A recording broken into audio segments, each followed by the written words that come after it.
when the land was fertile. Today the land is no longer fertile, and there's no soil test, there's no increased fertilizer. We only work with urea and other manures. Whether it is sand soil, whether it is a Sahel soil, whether it is desert, 1,000 megawatts of electricity. We are still battling with 7,000. Even the 7,000, we cannot work on it. And we are 200 million people. So how can we survive in industry when our power generation is very poor?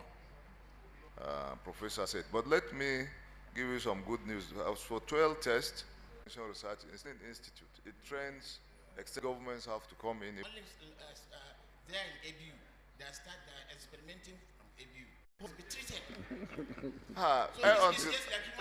Until you finish, until you finish testing the soil. From 167 test assignments in the 80s, coming down to only 20. Can you imagine? And the country is just looking at it, and nobody is saying anything. So we would need to still, can you please continue to struggle? The struggle continues. It doesn't stop with the politics. Whether you are APC, AP, whatever, please come back to the textile. That's your home, and then we have to struggle together. Thank you very much. But no. Can you provide some solutions? It means there's no follow-up, and another government comes and introduces. No. Let me. My solution. Sorry, just. Without gas, a new government is they want to stop everything and start a new one. It's not a question of follow-up. You can't stop them if they want to do that because they have executive power. We have it in the education sector, for instance. No, ask for a solution, sir. Yes. So can I come? Please. Yeah, thank you very much. The solution is that we should have a council of cotton textile garment. It should start from this CTG.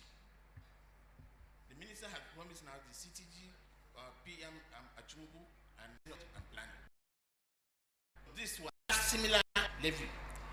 That was not given power. You raise the issue of power. Yes, the issue of power is that there should be textile park as obtained in Ethiopia. People in Europe come to Ethiopia and buy their textiles. That means that they are competitive. Production cost is the same with Europe and America or wherever. Production cost is the same, and power tariff is the same. For instance, now South Africa buys tariff of electricity per kilowatt hour at 4 cents per kilowatt hour. Nigeria is paying more than 4 cents per kilowatt hour. How can we compete with even South Africa alone, even in Africa? And we say we are economic giant. Can that work? That cannot work until something is deliberately done to reduce the power cost so that we can compete with others. Because if our production cost is high every time, we cannot compete with any country, even Burkina Faso or Benin Republic, because the power cost is very high. And something drastically must be done to have a textile park like that is obtainable in Vietnam, it's obtainable in Ethiopia, it's obtainable in Egypt, and this is why people are saying Egypt cotton is the best. We had, in the 1978, we had the best cotton in Africa, not even Egypt. But this negligence of government and follow-ups and farming practices that made us to be backwards every time. Nigeria built Manchester from our cotton. The railway was built from Kano to Lagos, not because of human beings, it was built for cotton to come to the coast. And why exporting? Export is not new to Nigeria. We've been exporting ever since. Sorry, we said power. Yeah, power. Can we have from this side, please? Please. You have the microphone. Yes, please. But you are manufacturing and garmenting company in Lagos. I'd like to speak on two things. First, I'd like to comment about the gap we have in under the Anchor Borrowers program. Beginning from 2019, cotton production was boosted. The level of cotton production went up. But then many of the ginneries were also refurbished, and the country now has enough ginning capacity to gin the entire cotton we produce. Is that we don't have enough spinning capacity. There are basically two spin test in Ikorodu, which belongs to Sunflag and Fontoa Textile, and one other one. So we have a situation whereby a lot of our lints have to be exported. And so those of us who are investors in this along the value chain, this is the area we are seriously looking into, how to increase our spinning capacity so we can produce enough yarn for the 2019. They got the military and the uniform agencies to sign an agreement with us, the textile manufacturers and garmenting companies. An MOU was signed where it became mandatory for a large chunk of the uniforms to be produced in Nigerian factories. It was quite laudable, and we were very, very hopeful. But we now observe that we have standard. My company, for instance, we went through the rigor of getting approval for our samples with the Army Ordnance in Yaba, Lagos. Eventually, we were given approval. Each time, they don't come up with open tender. They will just come up with a request. Oh, these camos are urgently needed in the Northeast, and they need them within 1 week or 2 weeks. They will now import them from China. Gentlemen, I gave her right of two. All right, thank you very much. Comrade President, and that's the name I have always called you. You might not remember, I was the Vice Chairman. Beyond 40 hours, you are paid overtime. If you work on a Saturday or Sunday, you are paid double.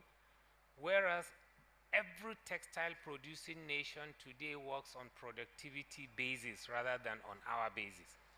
I think we need to change that, and only those of you in government or who have influence in government can change it. Secondly, Comrade President and members of this CTG think tank, we need to start also thinking, if we can give subsidy to petroleum, we know cotton is produced by farmers and it's not a food crop. When a farmer produces cotton, he's always anxious to go and dispose of it because it's either a danger to him health-wise because it could catch fire, or it's not a food crop that he can store and wait until he's hungry. The nations of the world have evolved a minimum guaranteed price that we have never put forward in this country. How can we encourage cotton growth in Nigeria? These are two fundamentals that I want to add to your paper that need to be focused on. Thank you. It could be something else because he's a professor, no wonder. So he can forget about the lady, the only lady that is here to talk about the garment and the fashion sector. My chairman, can I use the microphone, please? Yes. Because it's better, my neck. Thank you. My chairman is here, the garment and textile, Mr. Mission, that he did not mention, talked about the garment industry and the fashion industry. First of all, I'd like to thank the organizers for making this, even the topic is very apt. Thank you very much for giving me the platform to be here to talk about what I love, what I have a passion for. Over the years, over 3 decades, I have been in the fashion industry. And our speaker here, comrade, my comrade, did talk about some things, but while I was seated there, I said, you are guilty too, which of course you have admitted. And just like Captain Ibrahim said earlier on, that all of us have failed one way or the other. You were a governor. Before you were a governor, you are a textile person. And some of the key issues that I would want to dwell on, because there are other speakers, How I wish I have enough time to talk about this sector that I have a passion for. But unfortunately, I would not be able to. There are some of my past presentations that I did. My issue here is Nigeria, we're fond of having a talk shop. At the end of the day, nothing comes out of it. I want to challenge this foundation. Let something come out of this. For me, as Fatih Ibrahim, I'm tired of committees. I'm tired of going to seminars, come up with beautiful resolutions, communicate recommendations. They just trash it. And it's so discouraging in a country of ours today.